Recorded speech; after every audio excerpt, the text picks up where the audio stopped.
So, heto na nga po mga kawan stories. As we all know, kulang nga po ngayon ang Los Angeles Lakers ng isang sentro, kaya hindi rin naman nakapagtataka na ayon sa report ni Shams ng ESPN, currently ongoing ang paghahanap ng bagong big man. And guess what? May dalawa nga po ngayong 7-footer ang kanilang pinagpipilian. Sino-sino kaya sila? Tara't alamin natin yan at pag-usapan ng balitang nabanggit nga po ni Yuki Kawamura si Kai Sotto dahil kay Zach Edey. Pero bago yan, please don't forget to hit the notification bell at mag-subscribe sa aking channel.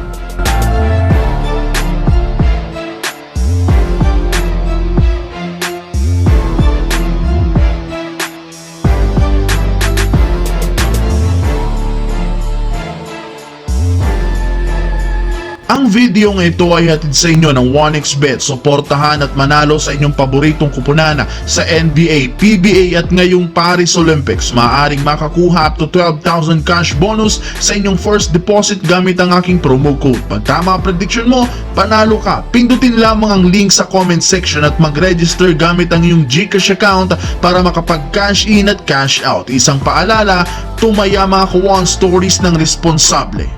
Simula nga sana mga kawan stories nang makuha ng Los Angeles Lakers ang kanilang bagong sentro na si Christian Coloco, na solve na nga sana nila ang problema sa front court. Ngunit sa hindi inaasahan, mukhang nag-uumpisa pa lang ito matapos hindi pa rin payagan si Coloco na makapaglaro kasama ang kanyang mga bagong kakampi. Kaya no choice si Coach JJ Redick kundi limitahan muna ang pagpapalaro kay Anthony Davis bilang power forward since undermanned nga sila masyado sa front court, lalo pat as of today si Jackson Hayes lamang ang katandem nito. Ayaw rin naman nga po niyang sabay na ma-foul trouble o magtamo ng injury ang dalawang ito, kaya upang makabawi sila sa darating na laban, pinapagalaw na nga nila ngayon ang front office na maghanap ng isa pang big man na kukumpleto sa kanilang bubuhing bagong triple center kasama sina Anthony Davis at Jackson Hayes.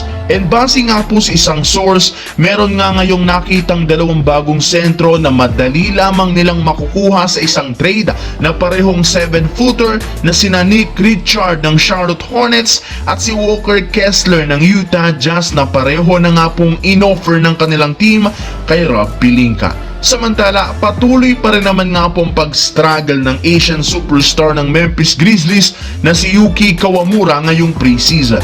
Hirap nga itong maipasok ang kanyang ginagawang 3-pointer at mga jumpers, pero binabawi rin naman nga ito sa kanyang playmaking at sa mga ginagawang napakagagandang pasa sa kanilang mga teammates, lalo sa sentro na si Zach Edey. Halos lahat ng kanyang mga highlights nang galing sa ginagawang play kasama ang kanilang big man. At sa naging interview nga po ni Yuki Kawamura, binulgar nga nito na ang rason bakit hindi siya nahihirapan na makipagsabayan at gumawa ng play para kay Zach Edey dahil sanay na nga ito noon na merong isang 7-footer na sentro sa kanyang tabi. Tama nga ang inyong narinig, nabanggit nga dito ni Kawamura ang ating kababayan na si Kai Sotto since naging magka-teammate rin naman nga ang dalawang ito sa B-League. At dito nga po nagkaroon sila ng formidable at unstoppable tandem. And since meron ng experience sa ganitong klaseng duo si Kawamura, mas madali nga sa kanya na gumawa ng play para kay Zach Edey.